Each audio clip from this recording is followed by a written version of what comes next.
Now coming back to the next module, module number 14 का fourth lecture है chapter, जिसमें हम एग्रीगेट फंक्शन यूज करेंगे, जहां पे आपसे आपका ना इससे पहले जितना भी हमने डैक्स यूज किया ना अभी तक, दैट वाज फॉर टेक्स्ट का हो गया, या आपका इससे पहले जो हम कर रहे थे लॉजिकल फंक्शन हो गया, या फिर हमने जो किया आपका डेट फंक्शन, ये सारा का सारा चीज हमने अच्छे से हाथ बैठा लिया। Now we want to go a little higher, right. Aggregate function जहाँ पे करना है, मतलब आपको ऐड सब्ट्रैक्ट और डाइम ये सब करना है, राइट। रियल काम यहाँ से स्टार्ट हो जाता है, लेकिन आपका बेसिक क्लियर होना चाहिए। सो इसमें सबसे पहला हमारा क्वेश्चन है, कैलकुलेट द टोटल सेल्स। तो टोटल सेल्स कैसे कैलकुलेट करना। Now it is a more work of not a calculated column but a calculated measures. आ जाते हैं, अब हम इसको बंद करते हैं and will go to our report, right. And we want to calculate a total sales. तो मैं यहाँ पे कैसे करूंगा, आपसे स्टार्ट करते हैं मेजर्स लिखना। यहाँ पे जाइए, न्यू मेजर्स यहाँ से भी सेलेक्ट कर सकते हैं, न्यू कॉलम भी सेलेक्ट कर सकते हो।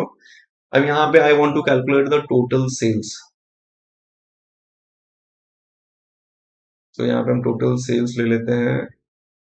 जैसे कि टोटल सेल्स अगर मुझे अब निकालना है, तो इम्प्लिसिट में तो आपको पता है कैसे निकालना है, और आई थिंक कैलकुलेट मेजर्स भी मैंने आपको बताया था, फिर भी I am writing here total sales, new डाल देते हैं। अगर बना रहेगा ऑलरेडी तो हमने जो बनाया था अभी।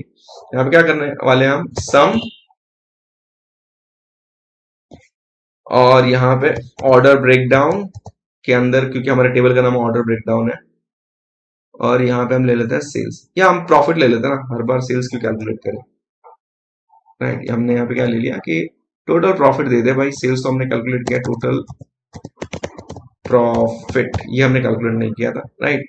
आपको इस तरह से लिखना है, सम और सबको प्रॉफिट, जैसे हम एक्सेल में करते थे, जैसे ही करेंगे आपका प्रॉफिट टोटल आ जाएगा। ये लेकिन क्या कर रहा है ना, टोटल प्रॉफिट भले कोई भी कैटेगरी का हो, सब कैटेगरी का हो, कस्टमर से जनरेट किया हो, सब टोटल आपको प्रॉफिट बताएगा। लेट्स सी कितना प्रॉफिट दिखाता है।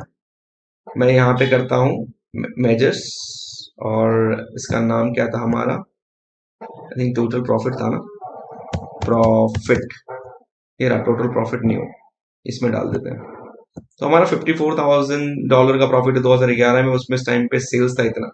अगर ये आपका क्या है ना, एक्सप्लिसिट हो गया। अगर इम्प्लिसिट वे में चाहिए तो क्या, यहाँ पे मैं एक करता हूँ, और ये जो प्रॉफिट है ना इसको डाल दो, आपको दोनों सेम आएगा, right. This is how you can use, sometime you don't need to write, लेकिन आपको मेजर्स लिखने पड़ते हैं।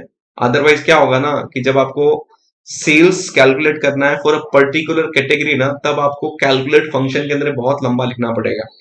मिसाल के तौर पे यहाँ पे मैं अगर एक चीज जस्ट यहाँ पे बताता हूँ, एक न्यू मेजर पे जो हमारा आगे का काम है।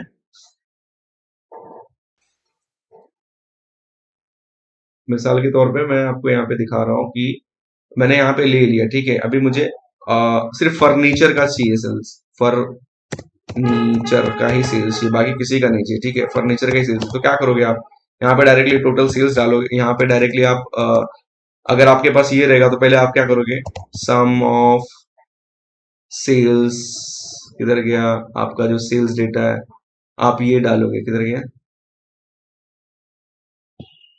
सेल्स, किधर है सम ऑफ सेल्स, ठीक है। ऑर्डर ब्रेकडाउन का सेल्स ये है सेल्स। सो यहाँ पे तब क्या करना है आपको, यहाँ से मैं सिंपल जो टोटल प्रॉफिट निकाला था या टोटल सेल्स निकाला था ना, वो डायरेक्टली यूज करना। फॉर एग्जांपल हमने यहाँ पे टोटल प्रॉफिट न्यू लिखा था, ठीक है, या सेल्स मेजर था, वो वाला यूज करना है। तो मैं यहाँ पे क्या कर रहा हूँ, फिलहाल डायरेक्टली एक मेजर यूज किया, और उसके अंदर फर्नीचर का आगे हम कैलकुलेट कर रहे हैं। तो इस तरह से आपका क्या होगा ना, डैक्स छोटा होगा और आसानी से फास्टर प्रोसेस करेगा, राइट। कुछ कुछ लोग कॉम्प्लेक्स लिखते हैं, कुछ कुछ लोग सिंपल लिखते हैं। जैसे कि मैं बहुत ही कॉम्प्लेक्स लिखता था, मेरे जो मेरे सीनियर जो मेरे मैनेजर थे, वो काफी सिंपल और स्वीट लिखते थे, और उससे काफी बेहतर आंसर आता था, तो वो हमको उनसे सीखने मिलता था, राइट। तो ये चीज मैंने आपको यहाँ पे बेसिक बताया।